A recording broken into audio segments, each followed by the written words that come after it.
It is funny how the cruelest jokes life plays on us often look like love stories in disguise. Or maybe it is not funny at all, maybe it is tragic, like when you ask someone to shield you from pain, only to discover that the shield itself becomes the thing you cannot live without. That was the mistake I made the night I begged my assistant to be my fake girlfriend. It happened in New York, under the buzzing neon lights that made the streets feel lonelier than they should. I had been dodging questions from my wealthy, conservative family for months about why I was still single, why I refused every charming man they paraded in front of me. They wanted me to be someone I could never be, and I was tired of lying, tired of explaining. So, with desperation tightening my throat, I looked at Hermie assistant Emma and whispered, "Pretend to be my girlfriend. Just for tonight." Emma froze, her hazel eyes widening in shock. She had always been the calm in my storm.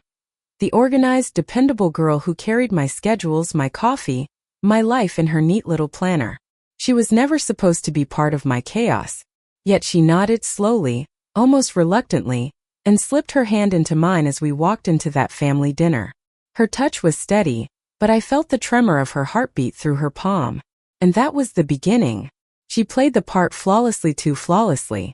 My mother leaned in and whispered how radiant I looked when I smiled at Emma. My brother teased us about holding hands under the table.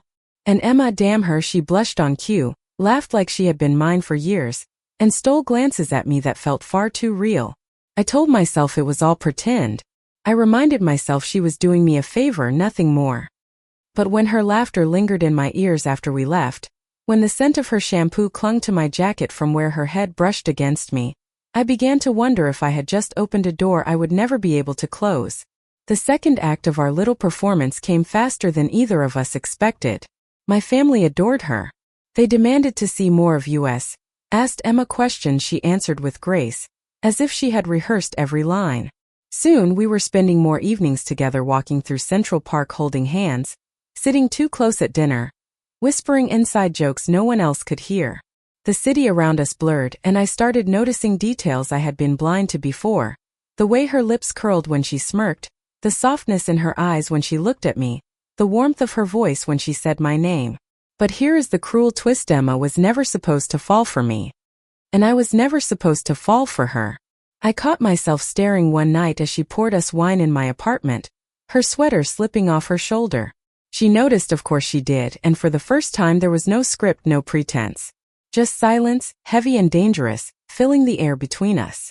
"You know this isn't real," she said, her voice breaking just slightly. But the way her eyes betrayed her shining with fear, longing, and something unspoken told me everything I needed to know. The problem was not whether our love was real. The problem was that we had no right to it. She worked for me, depended on me. There were lines drawn long before this night, lines society would tear us apart for crossing. But the truth hung in the air, undeniable. My heart was no longer mine. It belonged to her. And yet, to love her meant risking everything: my career, my family, her dignity. To deny it meant drowning in silence. So what do you do when the one person who saves you becomes the one person who can destroy you? The days after that night were unbearable. I kept telling myself to push Emma away, to draw those lines back in thick black ink. But every time she walked into the room with that shy smile, every time she placed my coffee on the desk and her fingers brushed mine, my resolve crumbled like sand slipping through my hands. I pretended not to notice when her laughter grew quieter around me, when her gaze drifted toward the window instead of my face. She was building walls, trying to keep herself safe. And I hated myself because I knew I was the one who forced her to build them. Then came the charity gala. My family insisted Emma attend, arm in arm with me, the picture-perfect girlfriend. Cameras flashed, champagne flowed, and whispers followed us everywhere. But beneath the glittering chandeliers, Emma's smile looked practiced, painted on, while her eyes screamed for escape. In the middle of the gala, I pulled her out onto the balcony. The city stretched beneath us, endless and unforgiving, and for a moment I thought she might actually run. "You don't have to keep doing this," I said, my voice low, trembling. "You don't owe me anything, Emma." Her breath caught. She turned toward me, her hazel eyes shining with unshed tears. "But I do, don't I? Because somewhere along the way, I stopped pretending." The words cracked open the world. I could barely breathe. I stepped closer, the cool night air trembling between us. Then stop pretending now, I whispered. For a moment she froze. And then she kissed me. It wasn't the kind of kiss you see in movies, no fireworks, no music swelling in the background. It was desperate, clumsy, the kind of kiss that tasted like salt and fear and everything we had been holding back. My hands tangled in her hair. Hers gripped my jacket like she was afraid I would disappear. And maybe I would have, if not for that kiss anchoring me to her, pulling me back to the truth I had been running from. But reality has sharp teeth. Rumors spread after the gala. Whispers grew into questions, questions into threats. My family confronted me, furious, horrified, demanding explanations. I should have stood tall, should have defended Emma, defended us. Instead, fear swallowed me whole. I let them say she was manipulating me, using me, and I stayed silent. Emma saw it in my eyes. She didn't need to hear me betray her. My silence did the work. She left without a word.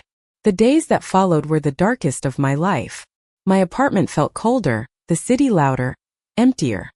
I went through the motions, meetings, dinners, press, but everything was hollow without her laughter threading through my world. I had chosen safety over love, and it had left me with nothing but shadows. One night, weeks later, I found myself outside her tiny Brooklyn apartment. I didn't plan it. My driver had asked where to go, and her name slipped out before I could stop it. I stood there for a long time, heart pounding, wondering if knocking would make me the biggest coward or the bravest fool. When she finally opened the door, she looked smaller, somehow tired, guarded, as if I had taken more from her than I had any right to. "What are you doing here?" she asked, her voice flat, but I heard the crack beneath it. "I was wrong," I said, every word scraping my throat raw. I was so damn scared of my family, of what people would say, of losing everything I thought mattered. But none of it matters without you. I can't keep pretending, Emma. I love you. Not because you saved me, not because you agreed to play this role. I love you because you're you. And I'm done being afraid. For a long moment she just stared at me, her eyes unreadable. Then slowly, painfully, her expression softened. "You broke my heart," she whispered. "I know," I said. "And I'll spend every day proving I'll never do it again." She should have slammed the door in my face. She should have told me to leave. But instead, her shoulders sagged and she stepped aside. That night we didn't fix everything. We didn't magically erase the hurt. But we talked until the sun painted the sky gold, about fears and dreams, about the future and what it meant to fight for each other. And when she finally curled into my arms, her head on my chest, it felt like coming home. Love had not arrived wrapped in perfection or tied in a neat bow. It had arrived messy, terrifying, and almost destroyed by my own mistakes. But it was ours. And for the first time I realized that being brave didn't mean standing tall in front of the world. Sometimes it simply meant holding the hand of the person you love and refusing to let go no matter who is watching. Because Emma was never just my assistant.